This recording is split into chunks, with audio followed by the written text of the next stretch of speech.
Fatima's beauty radiated not only in her features, but in her character. She was the epitome of humility, kindness, and brilliance. In school, her diligence and amiable personality made her the darling of lecturers and students alike. Whether it was a group project, a charity drive, or a casual hangout, Fatima was the first choice for everyone. She carried herself with grace, her wide, disarming smile putting people at ease. TT, on the other hand, was the complete opposite. Though not unattractive, her arrogance often overshadowed her looks. She was an average student, quick to flaunt the little she had, and often mocked others who didn't meet her self-imposed standards. Her boastful remarks and competitive spirit created a quiet distance between her and others. Despite their differences, the two girls were close friends, or at least, that was how Fatima saw it. She believed TT's biting comments were harmless banter and that her competitive streak was just her way of coping. Fatima often helped TT with assignments and even shared opportunities, believing in lifting her friend along with her. TT, however, harbored a deep-seated envy that began in their university days. Whenever Fatima was called out as the best in a class presentation or received a scholarship, TT couldn't help but feel like the universe had unfairly tipped the scales in her favor. Then there was Akarid, a tall, charming, and wealthy young man whose mere presence turned heads. Akarid was every girl's dream, and TT was no exception. However, it was clear that his eyes were fixed on Fatima. He often lingered around her after lectures, carried her books, and even once surprised her with her favorite snacks during a late-night study session. TT noticed the way Akarid's gaze softened around Fatima and how his smile stretched wider when she laughed. Though she tried to dismiss it, jealousy began to consume her. She told herself that Fatima always had everything: beauty, intelligence, and now the man she had secretly admired. After graduating, Fatima and TT found themselves posted to Lagos for their National Youth Service Corps, NYSC.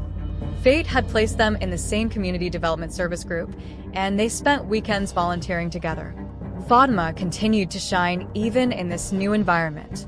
Her humility earned her the admiration of their supervisor, who often referred to her as a light in the darkness. Akarid, who was based in Lagos, didn't let the opportunity to grow closer to Fatima slip by. He visited her frequently, brought her gifts, and eventually professed his love. It was a beautiful moment for Fatima, who had also developed feelings for him over time. The news of their relationship spread quickly, and TT pretended to be happy for her friend. But deep down, bitterness brewed. She couldn't understand why Akarid hadn't noticed her instead. TT began to distance herself from Fatima, claiming to be busy, but in truth, she couldn't bear to see them together. When Akarid proposed to Fatima and wedding plans began, TT's jealousy reached its peak. She spent sleepless nights obsessing over their happiness. Her thoughts grew darker, and she began to consider desperate measures to ruin what she couldn't have. One day, while walking through a bustling Lagos market, TT stumbled upon a small, dimly lit shop with strange charms and herbs displayed at the entrance. A sign above the door read, "Solutions to all problems." Something drew her inside. An elderly herbalist greeted her, his sharp eyes seemingly peering into her soul. TT explained her problem without naming names, painting herself as the victim of an unjust world. The herbalist nodded knowingly and handed her a small pouch of powder. "Sprinkle this on her," he said, his voice low and gravelly. "It will confuse her mind, make her lose her way. But remember, every action has a consequence." TT hesitated for a moment, but quickly dismissed her doubts. She had come too far to back out.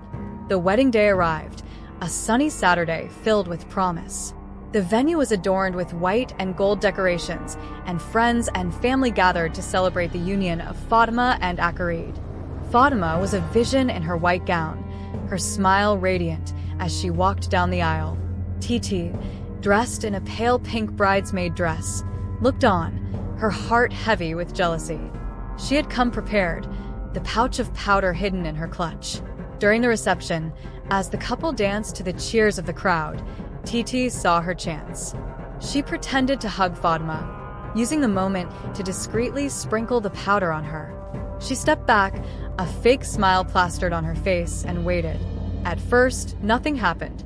Then, as Fatima was about to give her thank you speech, she froze. Her eyes darted around the room, her breathing quickening. She began to mumble incoherently, clutching her head. Gasps filled the room as Fatima collapsed, writhing on the floor. Pandemonium ensued. Akarid rushed to her side, while family members called for help. Titi, feigning concern, watched as Fatima's condition worsened. But deep inside, a pang of guilt gnawed at her.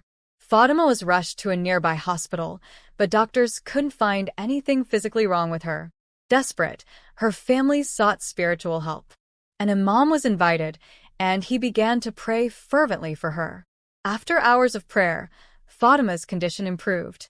She opened her eyes, tears streaming down her face, as she recounted a vivid dream in which she was being attacked by dark shadows, but saved by a blinding light. Meanwhile, Titi's health began to deteriorate. She was bedridden within days, plagued by nightmares and a high fever.